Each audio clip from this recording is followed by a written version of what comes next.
You are coming to Indonesia.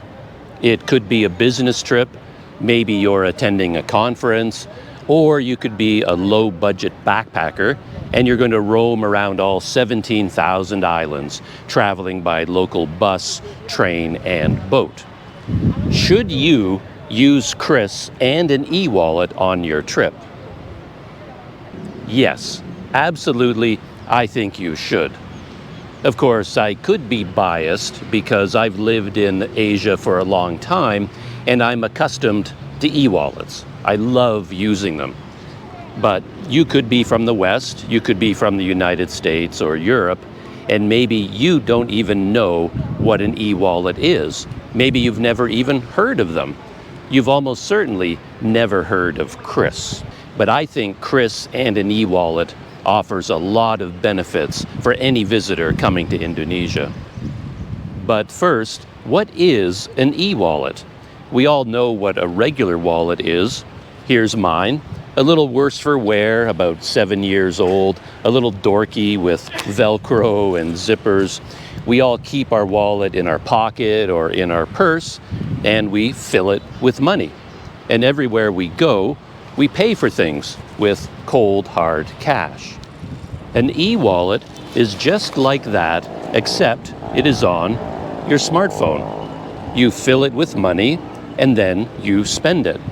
But instead of handing over crumpled, dirty old bills, all you do is open an e-wallet app, scan a QR code, and the money is transferred from your e-wallet to the merchant's e-wallet or to their bank account.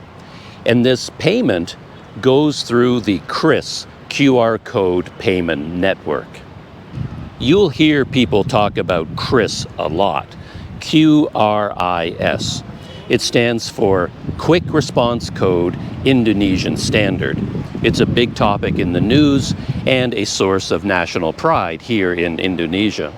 You can think of QRIS as a highway, and money flows along the highway to all the different e-wallets and bank accounts. And this is really quite something when you think about it. Most foreign visitors to Indonesia don't realize just how big Indonesia is. In fact, it is the fourth largest country in the world by population. Nearly 300 million people live here, spread across 17,000 islands. And the QRIS payment network connects all of them together. The good thing is, you don't need to build the highway. You don't even need to know how the highway works. All you need to do is open the e-wallet app on your phone, scan the QR code, and the payment goes through automatically. But before this gets too technical and too complicated, let me show you a few examples of how it works in the real world, and you'll see how simple it really is. Let's start with a fun example. Let's get a cup of coffee at a traditional Banda Aceh coffee shop. One thing you might think about is, how do you know whether you can use QRIS and an e-wallet or not? Well, sometimes you will see the QRIS symbol and a QRIS QR code on the outside. They'll post it in the window or on the wall. And if you see the QR code from QRIS, you know you can use your e-wallet here. But sometimes, most of the time in fact, they don't have it on the outside. But then you can go inside and look around and see if you can spot the QRIS symbol or not. So there's the, hello. So there's the coffee area, and right away I can spot the QR code from QRIS. Can you see it? My eyes are trained now because it has the red triangles surrounding the QR code right there. So now that I see the QR code, and you can see the name of the coffee shop, So Long GoPay up above, I know I can use the QRIS system and an e-wallet here. It's important to note that this QR code is not just decorative. This code is linked to this business, and to make a payment here, you scan that actual code. I have my coffee. This is Sanger coffee, a traditional coffee in Aceh province. It's very, very good. I got mine iced today. I haven't paid for it yet. We'll do that afterward, and I'll show you that process. Another important thing to realize is that there is only one QRIS.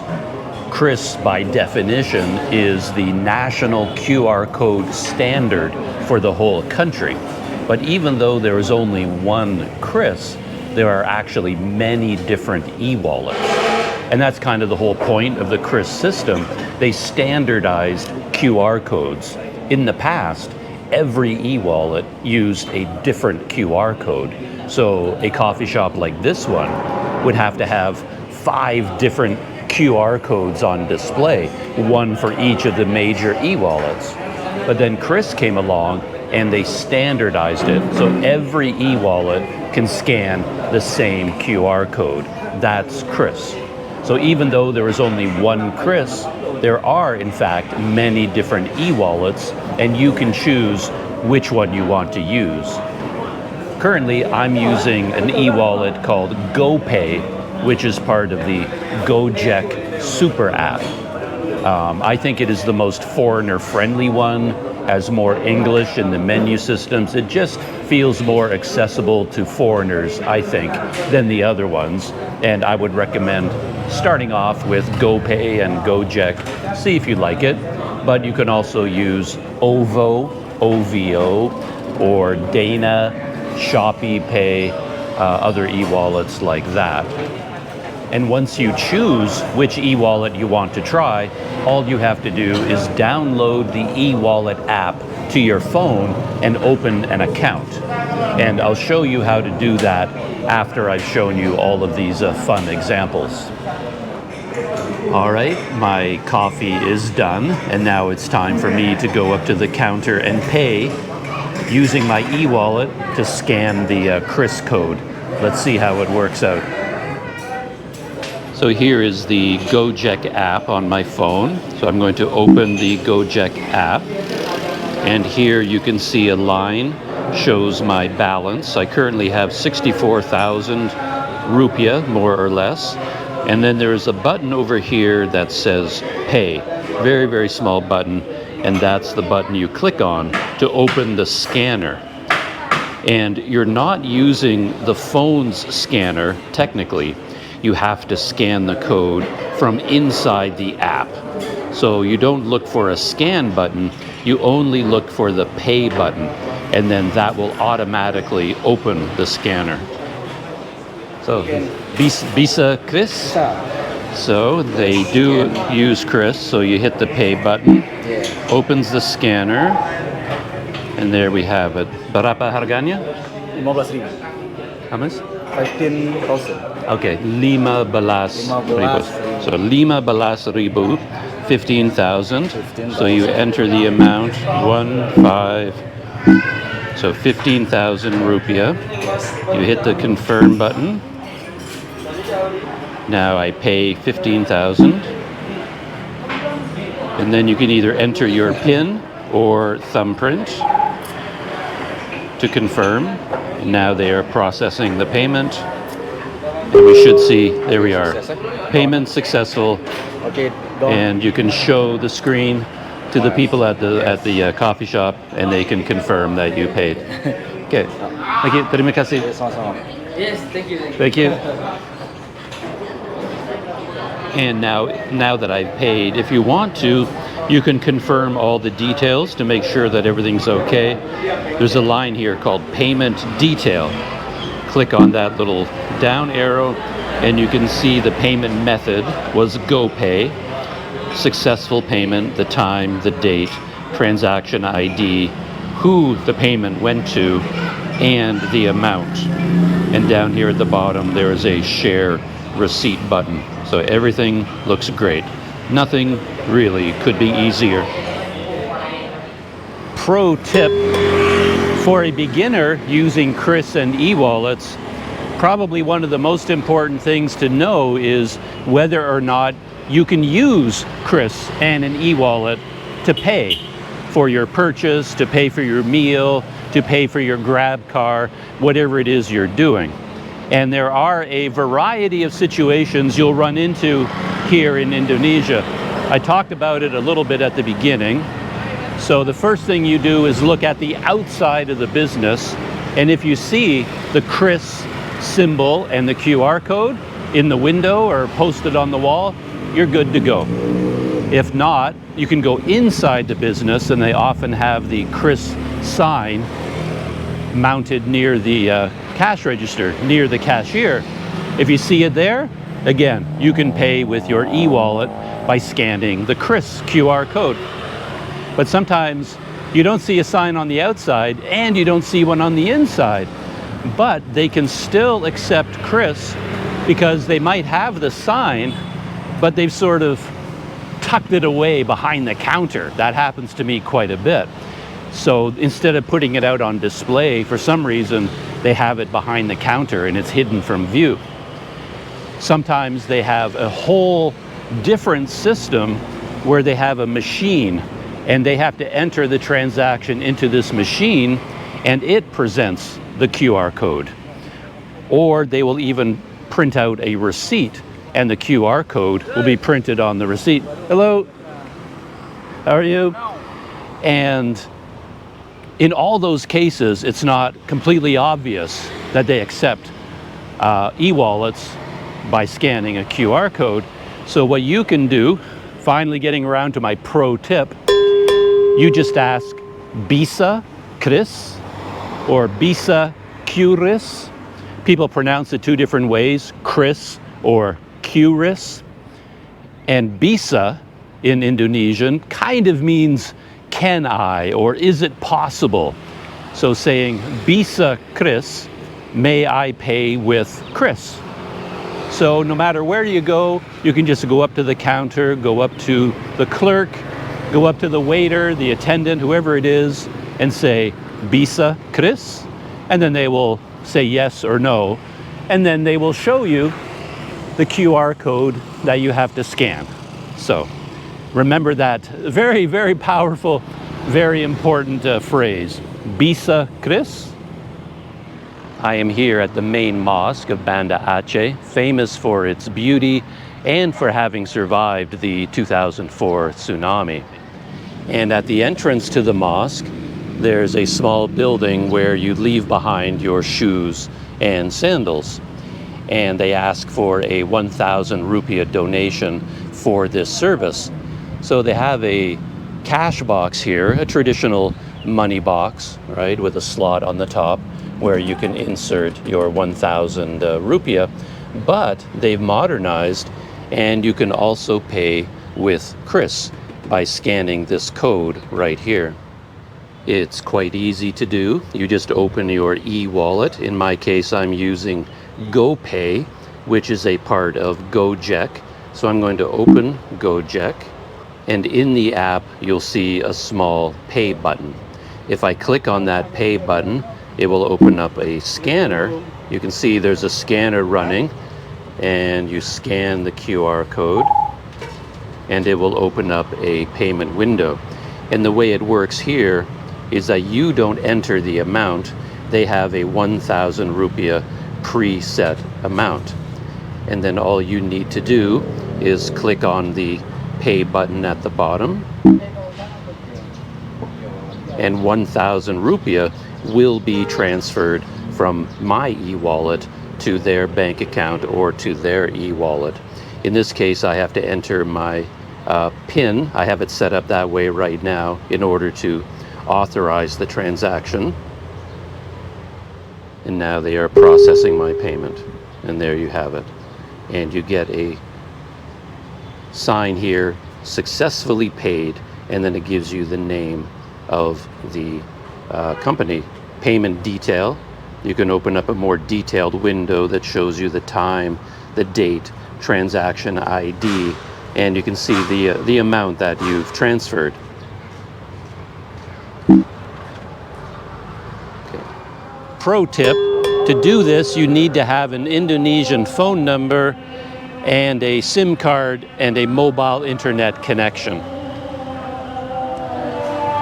As you can probably hear, I'm standing right across the road from the main mosque in Banda Aceh. And one of the interesting things you can do with QRIS is give donations to charities.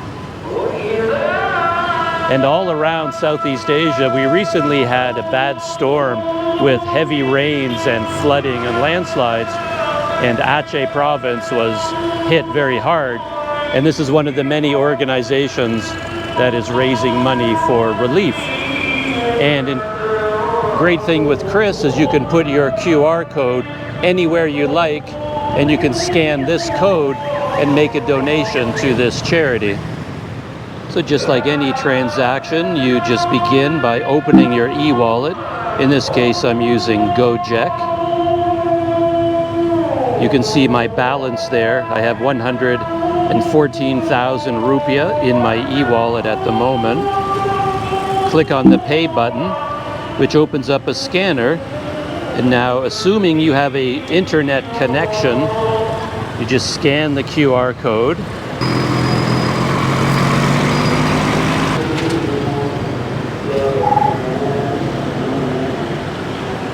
So I've scanned the code, and now you just have to enter the amount that you would like to donate. So in this case, I will just put in 10,000 rupiah, a small amount, as an experiment here to use their QR code. You can see where the money is going, and you hit confirm, pay 10,000. And now I can use my thumbprint to verify that it's me. They're processing my donation. Payment successful. 10,000 rupiah paid to this charity. Payment detail. If you open this window, you can see all of the details of your payment, and you can share the receipt with that button down there. Nothing could be easier. I can use QRIS to buy a cold drink from a local store like this.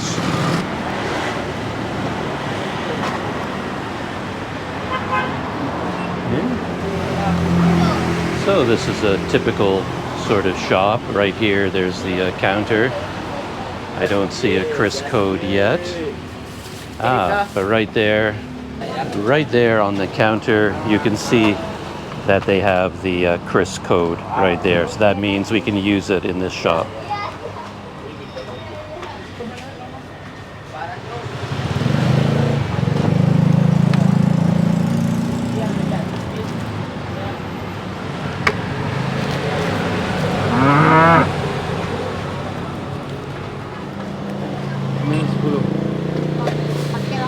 Bisa QRIS? Yeah. Okay. So I asked him whether I can pay with QRIS. Yes. So I just hit the pay button at the top, scan the QR code, and there's the name of the business and the amount I saw on the cash register. 14,000 rupiah. I confirm. Pay. And I can verify the payment with my thumbprint, and they're processing my payment. Payment successful. There we are. And then you just show it to them.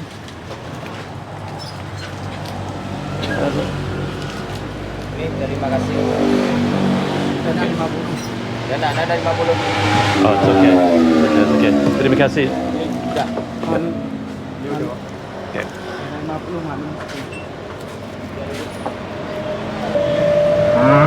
And there you have it. I paid for 2 cartons of milk using QRIS at a local shop.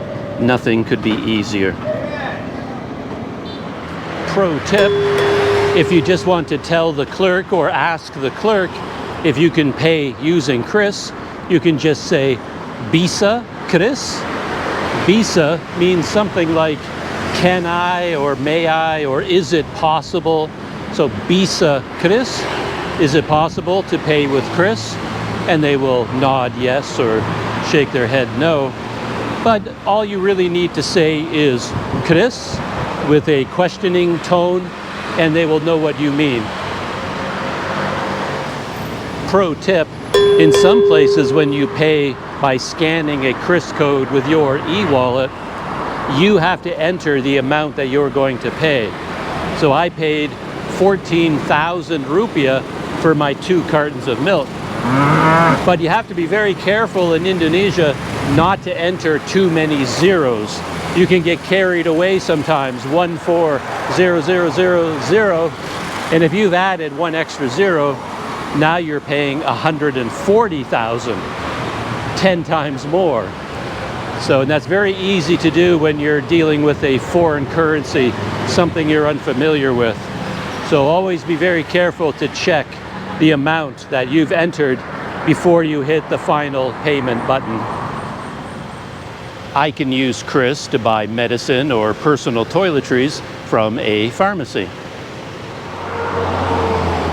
This large pharmacy chain, Kimia Pharma, is another example of how QRIS is utilized, because there's no sign on the outside that indicates you can use QRIS here, and there's no sign on the counter either. But this is a different situation where they have little machines at the cash register that displays the QR code. Bisa QRIS?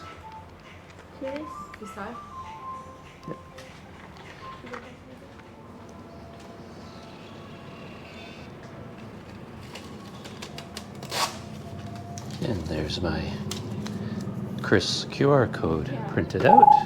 So I just scan that, and it has the amount already entered, 14,410 ringgit. Hit pay, verify the purchase, and it's processing my payment. Payment successful.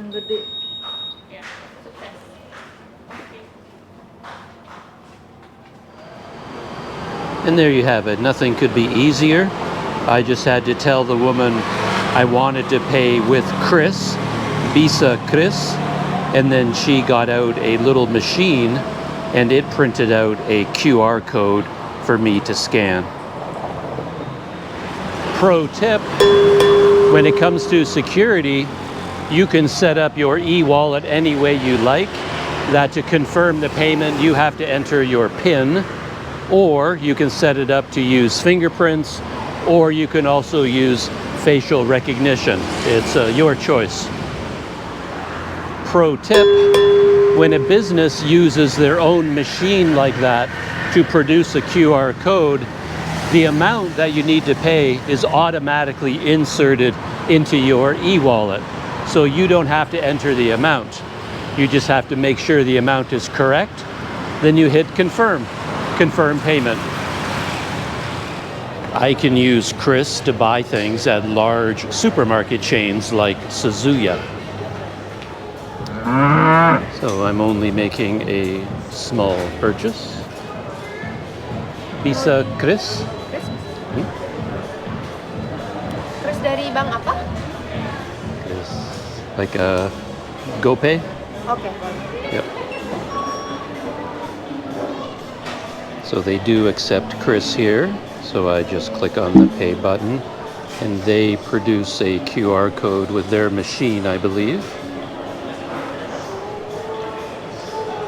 So I'm just waiting to scan the QR code. Oh, they have it here right on the cash register. So scan the code. All right, 11,500 rupiah. Pay.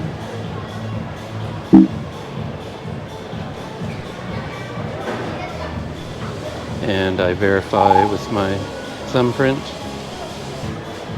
and it's processing the payment. Payment successful. Thank you. Okay, thank you.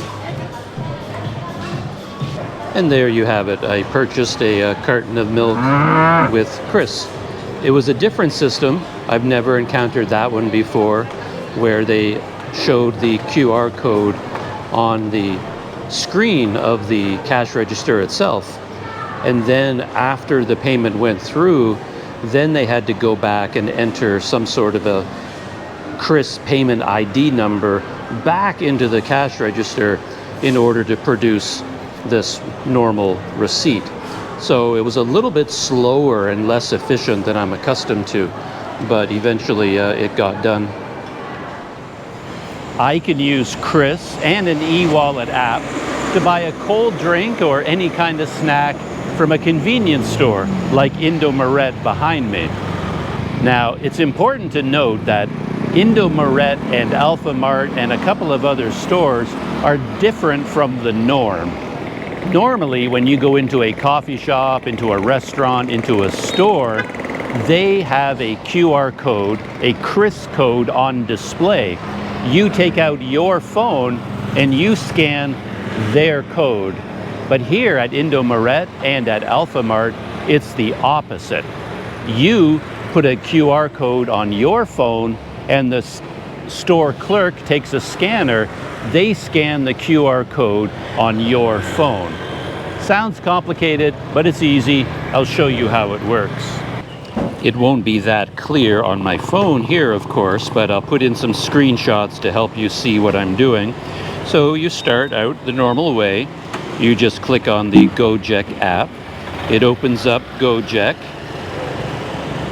And now I want to pay for my purchase, so I click on the pay button. And that opens up the scanner. And that's what you do most of the time. You scan their QR code. But if you look down here at the bottom, you see a little box that says show code. And then it cycles through Alphamart, Indomaret, and then a generic one. So you click on Indomaret, and now your phone, your e-wallet app is going to display your QR code right here. I have to verify that it's me doing it with my fingerprint. And now there's the QR code. And when I go into Indomaret and make a purchase, I have to show this code to the store clerk and they scan it. So it's the opposite of how it normally works. So let's go in and do it. And I have 3 minutes to use this code before it expires. And then you can click on this button on the left to renew it. So for security reasons, every time you use the e-wallet, it produces a brand new QR code. So it can only be used one time. So let's go in and make a purchase.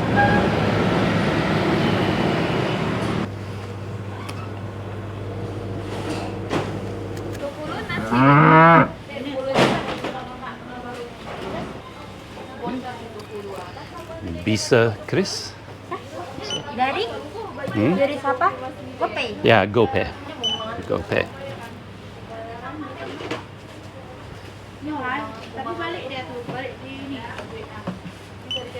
Nanti pendek balik lagi tu. Enggak, bisa cancel dan refund. Okay. Terima kasih.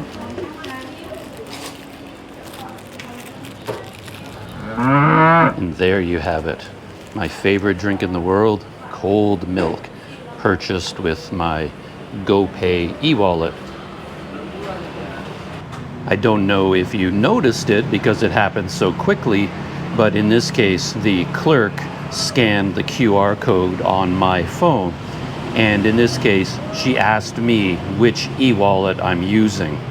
And I told her GoPay, and then she entered something on her cash register and then scanned the code, and that was it. It happened pretty much instantaneously. And as always, if you wanted to see the details, you can go into your transaction history, scan to the top, and there it is. I paid 17,200 rupiah for my 2 cartons of milk, and I can see all of the transaction details.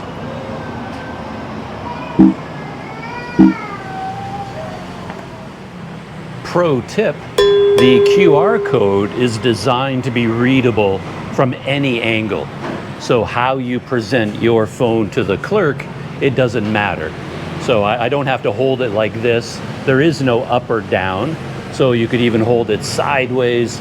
And what I normally end up doing is I'm holding my phone this way in front of me, but then I just tilt it down to present the QR code to them. So from my point of view, it is upside down like this, but that doesn't matter. The scanner can read it from any orientation. So it doesn't matter how you hold your phone, just whatever is comfortable to you. A non-technical pro tip: when you go into a place like Indomaret to top up your e-wallet or make a purchase with your e-wallet, as far as you're concerned, and using QRIS and an e-wallet, it's very fast, very efficient, tends to be pretty smooth. But that's not always the case for everyone around you. Indomarets and Alphamarts have gotten incredibly complex. All the things they can do, all the things customers go in there to do, and you might have 2 customers ahead of you, but it's like each of them is negotiating a second mortgage on their house, because whatever they're doing in front of you is so complicated and takes so long and has so many steps and so many problems. It really is quite extraordinary. So you're going in there to make your purchase, you have to have your e-wallet all ready to go, but you also have to have a little bit of patience for all the people in front of you, because you may end up waiting a very long time. They can be buying a chocolate bar, but it seems to take 15 minutes. They use some sort of an unusual card system for payment that isn't working because the network is down. You have to call in 4 different people to consult on the purchase of that one chocolate bar. It can really get out of control sometimes. So when you head in there to use your e-wallet, bring some patience with you as well. I can use QRIS and an e-wallet to pay for my favorite lunch, mie ayam bakso, here at Kedai Bakso Sakti. And I'm very excited today because for some reason they've been closed for like 2 weeks and they just reopened today. Perhaps the blackouts forced them to close as well. But I'm hoping I can get my mie ayam bakso today. Let's go check it out. I got a table and I ordered my lunch, mie ayam bakso, and I got a iced tea as well. And the cash register, the cash table is over there behind me, and they have a QRIS QR code on display on the table. So that's how I'm going to pay after my lunch. So lunch is over. Now I'm coming over here to pay, and you can see that they have QRIS code over here that I can scan.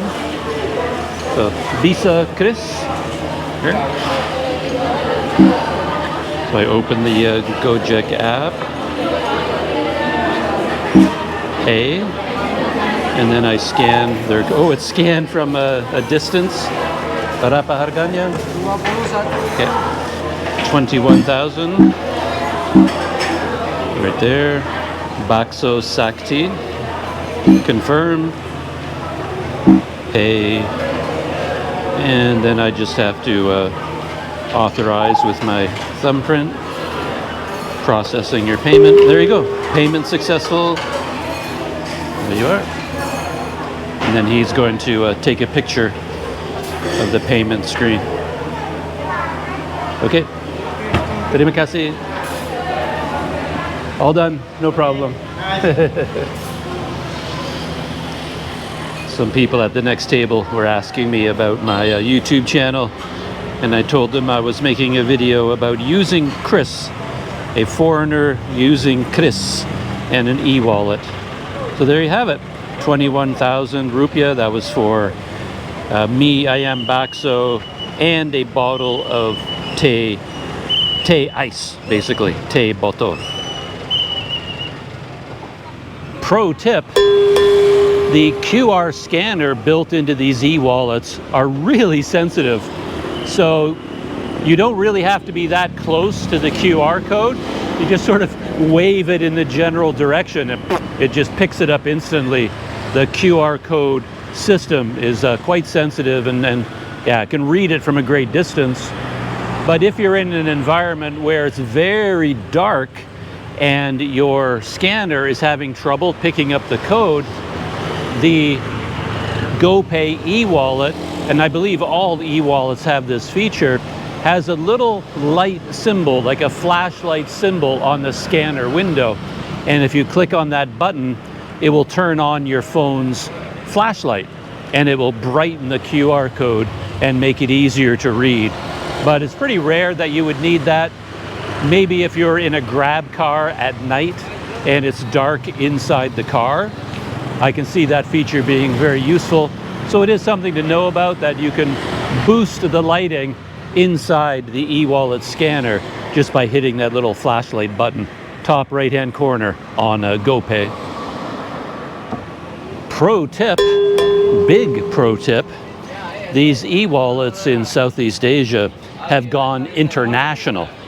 So now that you've opened up your GoPay e-wallet here in Indonesia, you could go to neighboring countries such as Malaysia and you could use your Indonesian e-wallet in Malaysia.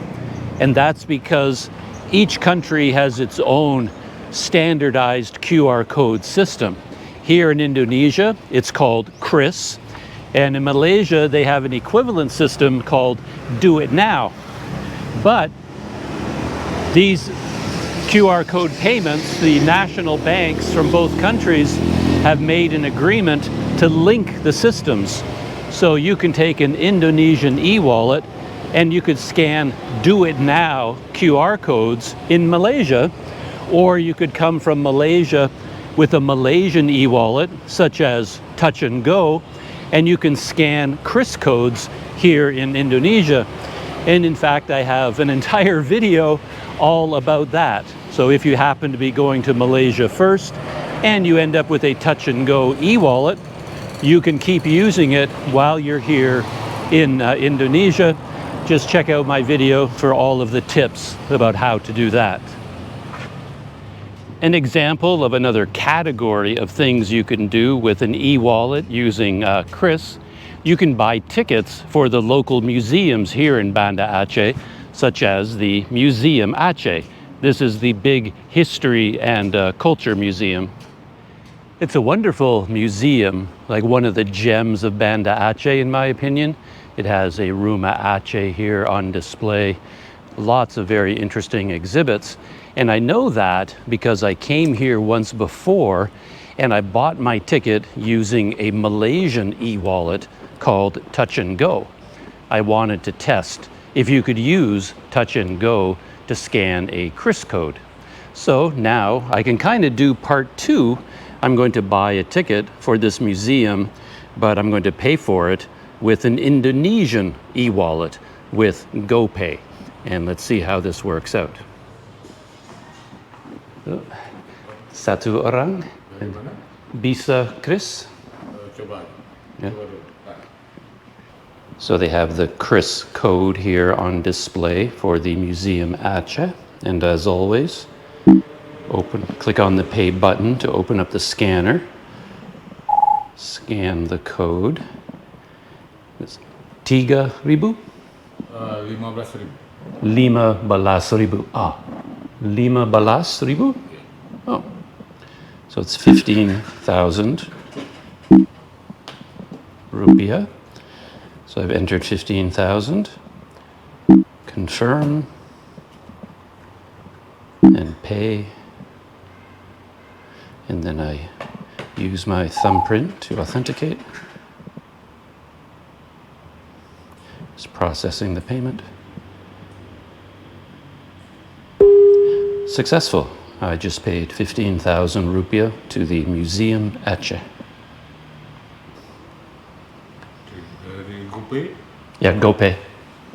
this application error. Oh, I see. Okay. Thank you. So their machine for printing out tickets isn't working. So they gave me a nice handwritten ticket. And since I'm here, I thought I would round out my examples of using QRIS by dropping by the Museum Aceh's cafe. This is the History Cafe. Really nice place. They make a great cup of coffee and they make a brownie with ice cream. I had that here last time, and again, I used the Malaysian e-wallet Touch and Go to pay for it. And I'm returning for part 2 today. Going to get the same brownie and ice cream, but I'm going to pay with an Indonesian e-wallet. I'm going to try to pay with GoPay, scanning their QRIS code. What can I get for you? Could I have a brownie with ice cream? Ice cream? And Bisa QRIS? Bisa? Bisa. So they also accept QRIS here.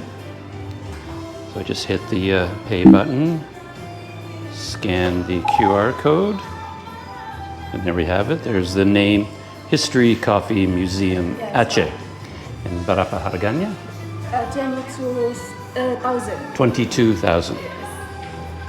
22,000. Confirm. Pay. Thumbprint to authenticate. And we're processing my payment. There we go. Nothing could be easier. Very good. Yeah. Okay, thank you. Here it's okay? Okay. I was heading towards a room on the inside where it was nicely air conditioned, but it turns out that was a smoking room. I didn't realize that until I went through the door and closed it behind me, and it's like everybody was smoking, so I came here to the outdoor area. It's nice and cool out here, really nice breeze, and there is what I purchased with my GoPay e-wallet, brownie with ice cream. Very, very good. So that was a lot of examples of me using an e-wallet to scan QR codes all around Banda Aceh. And I guess you'll have to decide for yourself whether you see enough benefits in using an e-wallet for you. For me, there are a lot of benefits, and I guess some of them are specific to my personality. For one thing, it drives me crazy to be constantly fumbling around looking for change, looking for small bills and correct change. As a foreigner, you're traveling around the world, you're always going to ATMs to get your money. And here in Indonesia, when you get your money from an ATM, it produces 100,000 rupiah notes. That's all you get. And then you go out into the street and you see, oh, there's a mango juice. I want to buy a fresh mango juice, and it's 5,000 rupiah, right? So now you pull one of these out of your wallet and you hand the poor guy 100,000 rupiah, and he never has enough change. That's a chronic problem I find in Sumatra. Nobody has change, not the small fruit seller. Even if you go into Indomaret, a big popular chain store, you go in there just to buy a couple of items, you hand over 100,000 rupiah note, they don't have enough change in the till. And you end up in this long conversation. They're trying to find change. Do you have change? Out on the street, they'll find children, like from the business owner, and they'll send their children off to the neighboring businesses, waving your 100,000 rupiah note, and like, oh, can you break this? Can you break it? And then you wait there for 10 minutes. They finally come back with enough change. And then you've cleaned them out for the whole day. And so I often walk right by fruit stalls and I won't buy anything because I don't want to bother them with this whole correct change business. And there's also this idea of like a language barrier, that when you show up in a place and they're trying to tell you how much the bill is or how much you have to pay, and using an e-wallet kind of sidesteps a lot of that language barrier. Quite often the amount just shows up in your e-wallet automatically. You don't even have to ask, how much is it? Or learn Indonesian to figure out what they're saying. Also, even if you do go into Indomaret and you buy something and they might have enough change, but they don't have the exact correct bills. So then they say to you, oh, do you have 1,000 or 3,000? Do you have some coins? Because they want to make the amount they give you an even number. So instead of handing them 100,000 rupiah, you hand them 100,003 rupiah. so that they can give you 50,000 back. You see what I mean? So now they're trying to ask you like, oh, do you have 3,000 rupiah? And then you don't know what they're saying. There's so much confusion. And using an e-wallet just wipes all that out. You don't have to worry about small change, getting change, correct change. Plus, you know, this is just a weird Planet Doug thing, I guess. The bills in Indonesia are kind of hard to sort through. So even if you have small bills, at the moment I only have a bunch of 2,000 rupiah notes, but they can often be quite crumpled and hard to get out of your wallet, and you end up you're trying to sort through your wallet to find a 5,000 rupiah note, a 10,000. They all kind of look the same because they're older and the coloring has worn off. The colors are very similar. Anyway, so you end up pulling out this big wad of money, and then you're like trying to find the bills in there, and then you're dropping money, and I don't know, it's just, you do that 5 times a day, it ends up being very stressful. And an e-wallet kind of, if you can use one, just reduces all of that friction, all of that ongoing problem. And that's my main reason for using an e-wallet, basically. And I think using an e-wallet adds a certain level of security. So this might seem odd to you, but hang with me here, that when you are getting money out of your wallet, and as I said, you're sort of fumbling around with all these huge notes, like 100,000, 50,000, 10,000, they're all the same color, they're all crumpled and dirty. It's very easy to drop a bunch of money, like people lose money all the time. And then while you're fiddling around with this bunch of dirty notes, you have a tendency to put your wallet down, like on the counter, because you need both hands to fiddle through this, and then you walk away and you forgot your wallet. And losing your wallet, like dropping it, you don't hear it when it hits the ground. So as you're fumbling around with your wallet, you might accidentally, it falls to the ground, and you don't notice it because it doesn't make a sound. If you're using an e-wallet on your phone, it's like your phones are glued to your hands. You don't let go of them. And if you do happen to drop it, it makes a loud bang. It crashes against, and it's like, oh, my phone, I forgot, I dropped my phone. You can drop your wallet and not notice in a crowded market. You can never drop your phone. You're always going to notice. And I don't know, it just feels like the phone is welded to your hand in a way that your wallet is not. Plus, and people shouldn't do this, but a lot of people keep credit cards, debit cards, driver's licenses, ID of all kinds. They keep all of that in their wallet, even when they're traveling overseas. And I mean, that's a major red flag. You should never, ever do that. I clean out my wallet entirely so that it contains only the cash I need for today, because you just learn that over time. But again and again and again on YouTube, I see stories from people where they talk about how their wallet was stolen, or they lost their wallet and they lost all their ID with it. They have no ATM card, no credit card, no ID, because they kept all of that in their wallet.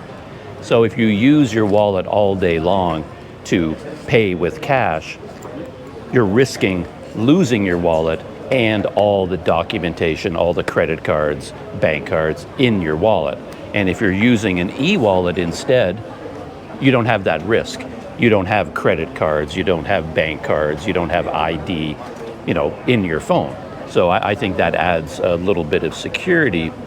Plus, with an e-wallet, you don't have to carry around as much cash. So in my case, for example, I withdraw money from the ATM, but then I take that money and I put it into my e-wallet. I'm not carrying around cash. I'm just carrying around my phone. So that reduces the security risk on my phone as well. Another big advantage to using an e-wallet with QRIS is that sometimes they don't even accept cash anymore. This is quite common when it comes to transportation and official places. I remember landing at the airport in Medan one time. This was before I became an e-wallet expert, and I wanted to take the train from Kuala Namu Airport into downtown, but I couldn't buy a ticket because the only way to buy a ticket was with cashless methods. You had to have some kind of a NFC-enabled credit card or debit card or an e-wallet. And at that time, I didn't have anything. I was used to just paying with money, and I was stuck. I was there at the train station. I want to buy a train ticket, and they say, oh, we don't accept cash. So it's like, well, now you're stuck. So even if you don't see a big benefit to an e-wallet, like you're not going to use it all day, every day like I do, it's still good to download one, open an account, and put in a little bit of money just for those occasional moments when they don't accept cash. You come up to a ferry terminal, you want to get on the boat to cross the river, and you go up to the ticket window, or like an automated kiosk, and it's like, oh, they don't accept money. Now what do I do? For those rare occasions, you've got your e-wallet, and it's going to save you in all those moments. Another big advantage to having an e-wallet and knowing how to scan QRIS codes is that there are many situations where you can use it online. All of my examples were out in the physical world, making purchases at actual brick and mortar stores, places like that. But another huge category of use for QRIS and e-wallets is online. So you can do all kinds of things once you have an e-wallet, because when you think about it, a QRIS code, it doesn't have to be displayed on a physical sign. It can be displayed on a website, on your laptop, on a phone screen. So for example, if you are buying a train ticket, you can buy the train ticket online using the local train station app, and then you pay for it online with QRIS. Say you want to go attend a football match, the local team is having a big match at a stadium, you can buy the ticket online and you can pay for it by scanning a QRIS code. And more there are cases like that. You can pay for hotel rooms online by scanning a QRIS code. You can shop on Lazada, have things shipped to your hotel room, and you just pay for it online by scanning a QRIS code that they put up on the screen for you. So there are countless situations, maybe even more opportunities for using QRIS online than there are in the real world. So that's another big advantage for travelers in particular to getting an e-wallet and learning how to use the whole QRIS system. The final advantage I'll bring up is not something I'm personally concerned about, but a lot of people are, and perhaps justifiably so, and that's the question of hygiene. And this question of hygiene came about during the pandemic, of course, when social distancing was all the rage, and everybody was told to keep 6 feet away from everybody else. And that's when e-wallets had this tremendous surge in popularity, because paying with an e-wallet was contactless. You go into a store and you're told to stay 6 feet away from the store clerk. I was in Thailand at the time, and a lot of the stores in my town, they wouldn't even let you inside, right? They put up a big barrier outside the store. You can't even physically go inside anymore, and you have to stand far away from the clerk and tell them what you want to buy. They go into the store, get it, put it on a table, and then they back away, like you're dealing with something very, very dangerous, and then you go up and get your purchase. And in those situations, nobody wanted to be handing across old, dirty money that all day long this money gets handed from one person to the next person to the next, and it sits inside my wallet, very hot and humid in my back pocket. So if you are concerned about the hygiene aspect of constantly handling dirty money, then an e-wallet can give you some peace of mind that you don't actually have to hand over money anymore. You just stand back, scan the QR code, and you're done. So hygiene could be another advantage to using an e-wallet. At this point, I don't know if I've convinced you that you should give e-wallets and QRIS a try, but if I have, what do you do next? Well, of course, the first thing you need to do is get an e-wallet. I've already talked about how there are a variety of e-wallets to choose from. You can look into that for yourself and decide that OVO is better for you, or Dana, or even something from Grab, I believe GrabPay. Or you could follow my suggestion and just start with GoPay, which is part of GoJek. But now you've made your choice, which e-wallet you're going to use. Where do you get them from? Well, at least that's very, very simple, particularly where GoPay is concerned. You just go onto your smartphone, go to the Google Play Store or to the Apple Store, look for GoJek, and you'll find the app very easily. Download it to your phone and open an account. And the amazing thing about GoPay and GoJek that I discovered, which I didn't realize, is how easy it is to open an account. All I needed to do, and I'm going to show you in a minute exactly how to do it. When I opened my account, I recorded my phone screen. So I have an on-screen recording as I go through the steps, and you can watch that if you wish. But what I learned is that to open a GoJek account, a GoPay e-wallet, all you need is a local phone number, an Indonesian phone number, and a Google account. So you essentially enter your phone number, and then you put in your name and an email address, and you're done. The account is open. They send you a security code, of course, an OTP. They send an OTP to that phone number. You enter that OTP into the app, and you're done. So you don't need to take a picture of your passport. You don't have to upload any documents. You don't have to prove your identity in any way, which makes it so fast and efficient. Phone number, name, email, OTP code, you're done. And as I said, I'll show you how you do all of that step by step. Though, just as an addition here, when you do that, you've opened GoPay Basic. They don't call it that, but that's basic. That's the basic account, which has a relatively low balance that you can carry. That's good enough for travelers, I think. But if you are a power user, you can get GoPay Plus. And if you sign up for GoPay Plus, then you have to prove your ID. It's a little bit more rigorous. You have to do things like upload a copy of your passport, take a selfie photo. I think we've all done that in the past with various online accounts. I think they call that KYC, right? Know your customer. But to get GoPay Basic, you don't need to do any of that. But if you want GoPay Plus, then you have to go to the KYC Know Your Customer procedure. But you don't need to do that at all. I don't even know why I'm bringing it up. So here is how you go through the steps of opening an account. I've downloaded the GoJek app from the Google Play Store, and there it is on my phone.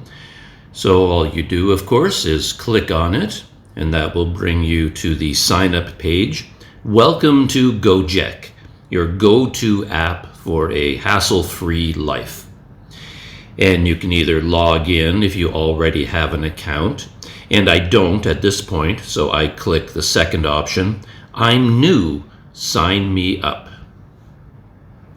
And here you enter your phone number, and they will send you a security code, I assume, that you're going to have to enter.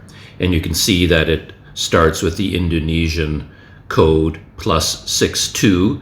That's the Indonesian number code. And then you enter in your local mobile number, which I'm going to do right now. So I've entered my phone number, and it looks like I can receive my OTP via SMS or WhatsApp. I'm going to choose what I think is the more straightforward way via SMS. Let's see how that works. So it says they have sent the OTP to my phone number, and I wait for it to arrive, and then I will end it. Looks like I only have 1 minute to do it. My code has arrived. Now I'm going to enter it.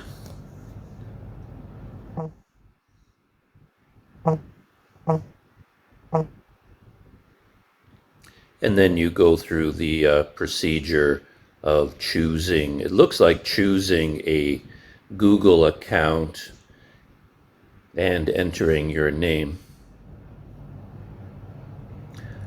GoJek needs to know your location, so you give it permission. May we access your location? And now it's asking, where am I? Indonesia or Singapore? I'm in Indonesia. And now they're offering me some kind of a discount on one of these services. Again, I'm going to keep things very, very simple. So I'm going to skip the discount, skip the treat, and that's it. I have my account. There was no password required because essentially the security is controlled by sending you a OTP to your phone number, which of course nobody else should have access to. So all I had to do was put in my Google account and my phone number and then the OTP code and my name. And that's all I had to do to open a GoJek account. I've heard a lot of people refer to GoJek as a super app, and that's kind of fitting because the full app can do a lot. So for example, here on the menu, you've got GoRide, and with GoRide, of course, you can travel all over the city by motorcycle. And then there's GoCar, where you can book a car to take you somewhere. You've also got GoFood, so with GoFood, you can order food deliveries to your hotel or to your home. GoSend is sending packages somewhere. I've never used GoSend, and it's asking me now how I would use it, so I would click on Personal Needs. And here we are in the GoSend section of GoJek. GoMart for shopping for household items, groceries, food, medicine, anything like that. GoTransit, that's an interesting one because here in Banda Aceh, there is no GoTransit yet. So that option is not available here in Banda Aceh, but depending on the city in Indonesia, it could be there. But what I would use the app for most of the time is to scan a QRIS code and pay. And if you look at the main window there up at the top, you can see that I have 0 credit, 0 rupiah. But if I did have money in my account, I could click on that little pay button, and that would open up a scanner. And then you would aim this scanner at the QR code at the restaurant or at the shop or cafe, wherever you are. And then, of course, you process the payment as I've shown in this video. All right, so you've downloaded your e-wallet, you've opened an account, and now you're staring at that balance. And the balance still says 0. And you can't use your e-wallet until you put some money into it. So how do you do that? Here, I will show you exactly how that happens in the real world. So you've just downloaded your very first e-wallet and you've opened an account and you're very excited to go out into Indonesia and start using it. But of course, you can't use it until you put money into your e-wallet. I mean, think about it. It's just like a regular wallet. Maybe you got a brand new wallet for Father's Day and you're very happy to get this wallet, but it doesn't do you any good until you put some money into it. So how do you put money into your e-wallet? That's a little bit of a complicated question in a way, because for an Indonesian, there are multiple ways to add money. You can link, for example, your bank account to your e-wallet and transfer money from your bank account into your e-wallet, from debit cards into your e-wallet, from credit cards into your e-wallet. But that's for Indonesians. For foreigners, it's actually more limited. but in a way that makes it easier, because the most basic way to do it, the easiest way to do it, is probably your only real option, and that is to top up your e-wallet at a convenience store like Indomaret or Alphamart. So I'm sitting here outside of Indomaret because I need to top up my e-wallet, and while I do it, I can show you how it's done. Of course, the first thing you need to do, as always, is open your e-wallet. So I'm going to click on GoJek, opening up the GoJek Super app, and right here you see the usual pay button, but beside it there's another button with a plus symbol that says top up. So you click on top up, and here you see all of your options, and at the very top is what I talked about. Those are all the bank accounts. So a local person who has a bank account can transfer money that way, but chances are you can't do that. So you scroll down to where it says with cash. So you can top up with cash at your nearest mini mart, warung, or agent. And what I normally do, and the way that I'm accustomed to, is doing it at Indomaret. Right there you can see the logo for the Indomaret convenience store. So I click on Indomaret, and then it asks me how much would I like to top up. So I'm going to select 500,000 rupiah right here on the, you can enter the numbers, I think, whatever number you want, or you can have a pre-selected amount. I'm going to select 500,000 rupiah. So now the number has been entered, and down at the bottom, confirm and top up, and you see that they added a 1,000 rupiah administrative fee. So I click on confirm and top up, and I get a barcode. So now what I have to do is go into the store, basically present my phone to the store clerk. They are going to scan the barcode. I give them the money, 500,000 rupiah, and then that amount will be added automatically to my e-wallet. So let's go inside and do that. And there are some helpful instructions down here at the bottom. Step 1, show the barcode to the cashier. Step 2, pay your top-up amount and administrative fee with cash.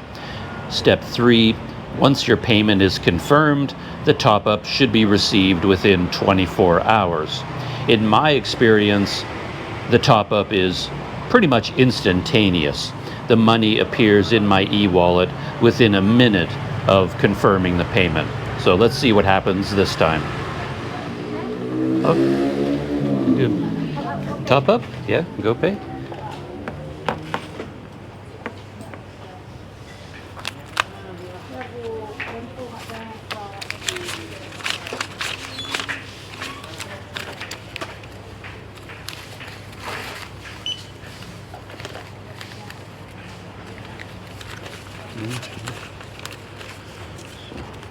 Lima ratus. 501.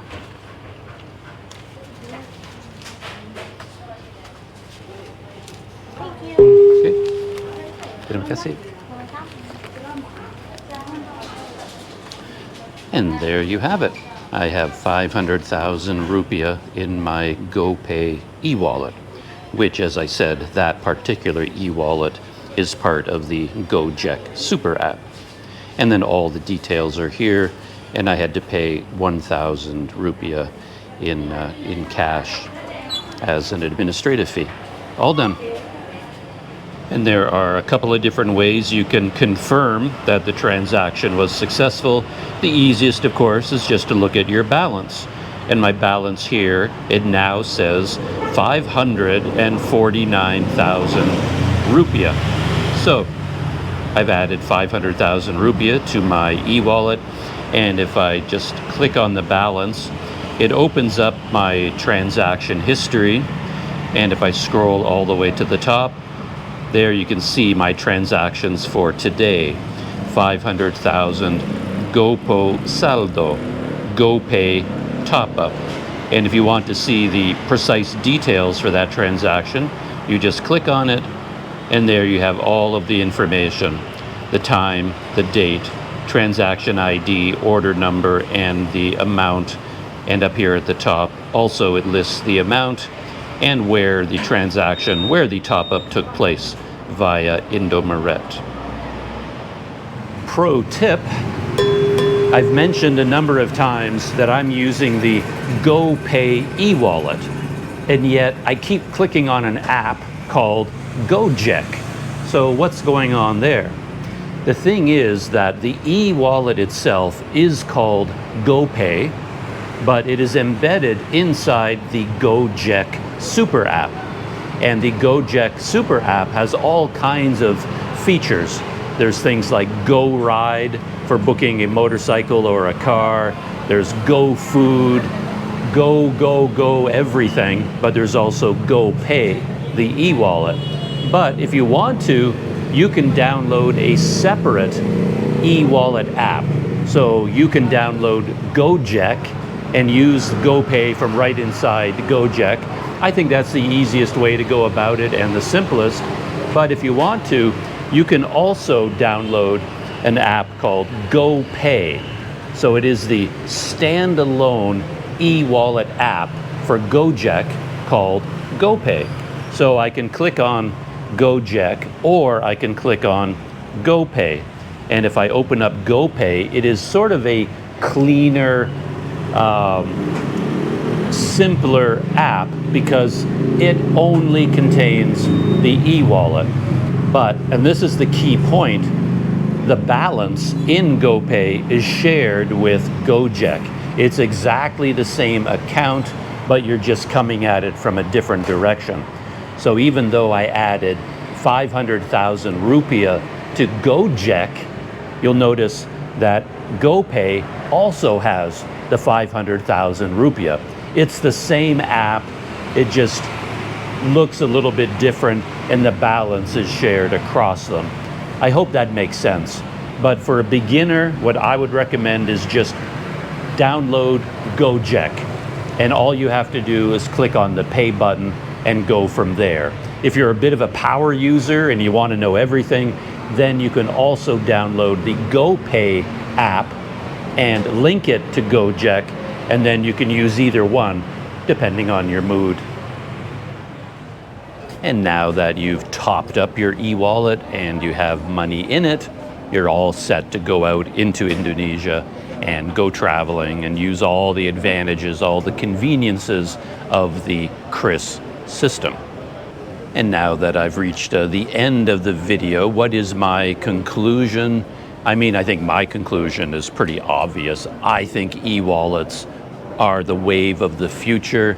And if you don't jump on board, you're going to be left behind, at least in this part of the world. So why not? Why not get ahead of the curve?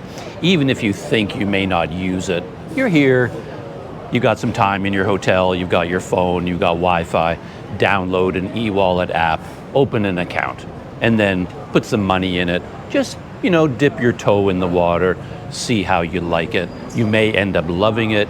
You may end up using your old payment systems. You're comfortable with how you do things now. That's absolutely understandable.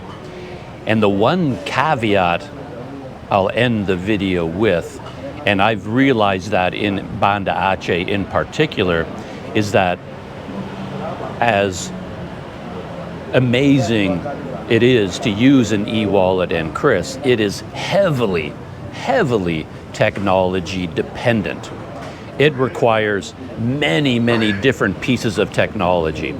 You've got the smartphone, your SIM card, data, mobile internet. Your phone has to have battery.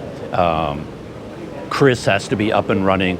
The business where you're scanning their QRIS code, they have to have it set up properly. There are so many links in the chain in terms of technology, so many bits and pieces, that there are a lot of points for failure. And when it fails, it can be so frustrating. And I learned that here in particular because even though I didn't show it in the video, we've had there was a big storm came through Southeast Asia recently, and here in Aceh province in particular, there was heavy flooding and landslides, and it knocked out the power for big regions of Aceh province. And it's taken a long time for the electricity to come back. So very often when I was out trying to use my e-wallet, it would fail because the power is gone and there was no mobile internet. So once one of those pieces disappears, the entire thing collapses and you can't use your e-wallet anymore. So it is a little bit fragile in terms of how much technology is involved. Every piece of the chain has to be working properly. And if everything's flowing nicely, everything works great. But if the power goes out, well, then you better have some money in your wallet, because you've got to have money in your wallet as a fallback for when the technology fails. And the final point, I guess I'll end with this, is something I didn't talk about a lot, is that these e-wallets have gone international. And that's a key feature of them. I've mainly been focusing on the perspective of a foreigner coming to Indonesia for a trip and using the Indonesian e-wallet in Indonesia. But as more and more countries are linking their e-wallet systems, you can now take your Indonesian e-wallet to other countries, or you can take your Malaysian e-wallet to other countries. And it's going global, basically. And I think in the future, you're only going to see e-wallets become more and more common everywhere around the world. So again, you might as well get on board now and start using QRIS here in Indonesia, and get on board the QRIS train. So that's it. Video is done. I'm shutting down now. I hope that helped you out a little bit. And as always, I'll see you in the next video.